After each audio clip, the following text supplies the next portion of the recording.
шықпайды. Жылы сөйлесең жыланнан шығады деп солай сөйлеу керек. Шын айтқан кезде айтады ғой, Әл-Фарабидің өзі бұдан 1000 жыл айтып кеткен, тәрбиесіз берілген білім адамзаттың қас жауы дейді. Қазіргі кезде қоғамда IQ мықты, ақыл-ойы мықты адамдар өсіп келе жатыр.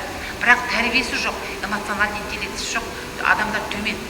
Эмоциональды интеллекті деген бұрынғы кезде шетелде шын айтқан кезде, мысалы шетелдің ғалымдарда 70-ші жылдар 60-ші жылдардан бастаса, қазір біздің қоғамымызға еніп жатыр. Осындай пән университетте жүріп жатыр. Эмоциональды интеллекті деген. Ол не? Қазақша айтқан кезде ол отбасындағы недегі семьядағы балалардың арасында қарым-қатынас бізде төмен, қарым-қатынас жоқ деуге болады. Шын айтқан кезде біз балаларға туғаннан бастап, қазақта мақал бар ғой, балаңды 5 жасынан патшадай сыйла, 5-тен 15-ге дейін құлыңдай жұмса, 15-тен ары қарай досыңдай сырлас дейді. Ол шын айтқан кезде патшадай сыйла дегенде оның бәріне сен ананы алма, мынаны алуға болмайды, бәріне мүмкіндік бер деген емес. Оған 5 жасқа дейінгі баланың психологиясы өте нәзік. Оған әртүрлі травмаларды нелерін етпей, жайлап жұмсақ түрде мүмкіндік беріп, патшаға қалай қарағандай балаға сондай қарау керек деген сөз. 5-тен 15-ге дейін құлыңдай жұмса деген сөз, оны құл қылып таңнан кешке дейін жұмысқа сал деген емес. Үйрет деген сөз, кәсіп үйрет деген сөз. Шын айтқан кезде шетелде, Түркияда болсын, Өзбекстанда болсын, барлық жерде әр отбасының бір атадан балаға кеткен бір кәсібі болады. Бізде де ондай дамымаған. Шын айтқан кезде әріптесіміздің айтуы дұрыс, бәрі мұнайшы болғысы келеді, бәрі осындай болғысы келеді.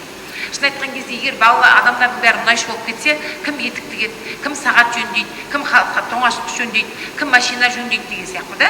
Шын айтқан кезде мұнайшыға қарағанда олар көп ақша тауып.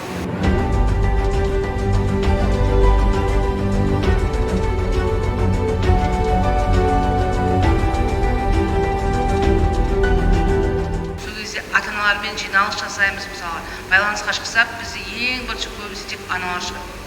Аналармен сөйлесеміз, жиналысқа да аналарымыз келеді, әке десек шақыру бізге өте қиын болады.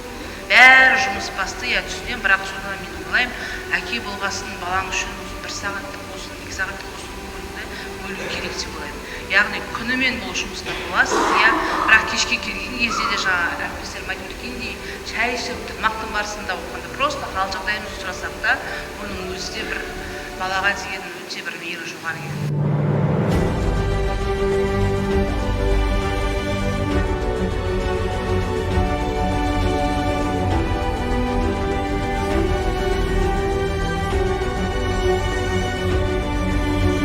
Өзімнің қасында жүрген әріптесім болды. Басынан өткен айтып берейін. Менің мындай болды, ноутбугым сұрап алды да, беретін шығармын үйде бірдеңе жасап тастайын, бірдеңе сызуым керек деп.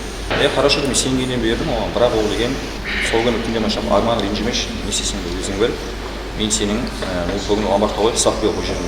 Мен күтпей қалдым өйткені ол қасымдағы адам болғасын. Ол дейтін өте ауыр ситуация негізі барып отқанда. Негізі оның алдын алу жолдары сол психология жағынан кішкене бар білім беру керек деп ойлаймын. Ал енді шешімі, оның варианты көп, тақырыпты нақты айтатын болса, едәуір дайындықпен келіп, барлық тақырып үстінде көтерсе, шындық болар еді, бала түзелер еді, отбасы үлкен тәрбиеде болған болар еді. Ол неге? Өйткені тәрбие жаңағы ойынды тоқтату, білімнің сапасын жақсарту, киімін жөндеу, оқушылардан. Бұған неге тіреледі? Әрине финансқа тіреледі, жұмыссыздыққа тіреледі. Осыны жөндесе екен.